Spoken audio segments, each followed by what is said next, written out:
I love comedy. I love comedy. I think that comedy is the highest form of communication between people, because you really have to understand who you're talking to and have to understand what's appropriate and what's not. And since it's different for everyone, then you have to be able to change the way that you interact with them.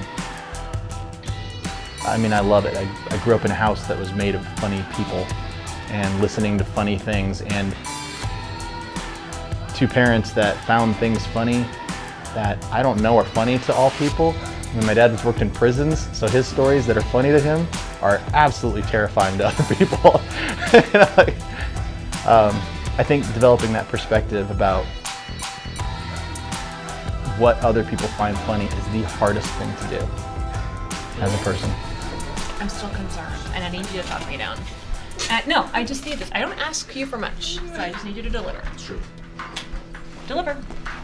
Febreze or what? What are we delivering? Seriously, I see. You want me to tug you off the Oh. digestive ledge? I don't know how to do that. Go ahead, Indy. Oh, I didn't hear her that well. I didn't hear her. Here's the thing, I just need you to be confident. Like, you choose this place because it's run by professionals. Evening with the Rents, I think the first time that I started to think about it as something that could potentially happen was after about the 500th funny story that a family had told me. And the way this mom told it, it sounded almost like a routine. And it was just funny. You know, I like tears funny. Like I'm really laughing, like I'm sitting watching a really great comedian, and she's not breaking character because this is her existence, this is her life, you know? She could just tell that was entertaining, and so she almost made it more entertaining, spiced up some of the language. And I said, you know, have you ever thought about doing stand-up? You should go. She's like, well, what would I say? I'm like, you should tell these stories. She's just like, I can't tell these stories. Like, I'm not gonna tell these stories, you know, but whatever, you know, see you next Thursday. And she pushed me out the door. Well, then I started, I think, paying attention to more of the other stories that other families were telling me, and they were just as funny.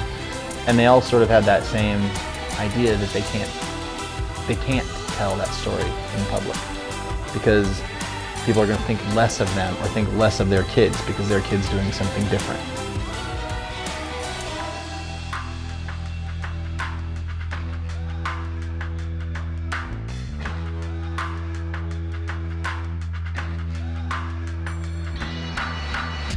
I think I get ideas like that sometimes. I think a lot of people do, where once it gets in, I'm almost mad about it because I can't get it out. Like, now I have to do that. Great. Thanks a lot, brain. Like, so I did. The next thing I knew, I was calling different theaters in town and trying to find a space where we could have it.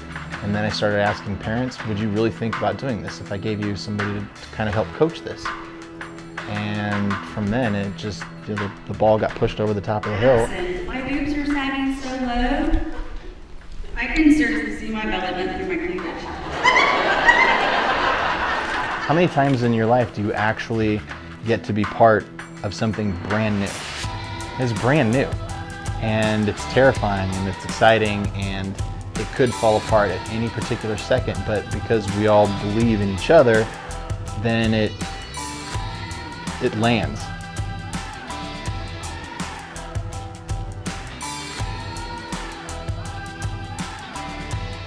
It is inclusive, that there's an element of equality. You know, everybody has these experiences, and it's unfair that you don't get to talk about yours because you have a child diagnosed with autism. You know, you should have that same opportunity, and then when you talk about it, the parents that were there that have children that are not on the spectrum, they were like, oh, yeah, my kids did that too. I love all of my children dearly, but I really love when they argue about which one is my favorite. Now, first of all, Waylon can't really talk, so clearly he is my favorite. I love that happened. You know, that the first year after it was over, and my parents had come to town and they had watched that first performance. And we were eating breakfast the next morning, and all they did was tell stories about what a clown I was, you know, when I was a kid and things I had done. And it reminded them of what happened with my sister. And I love that happened, you know. That's maybe the greatest thing that I got out of it. was that it was about sameness. A lot of times, she knows what she wants to say, but she can't really say it. And oftentimes, she just loses track and will blurt things that are completely inappropriate, which I think is totally badass.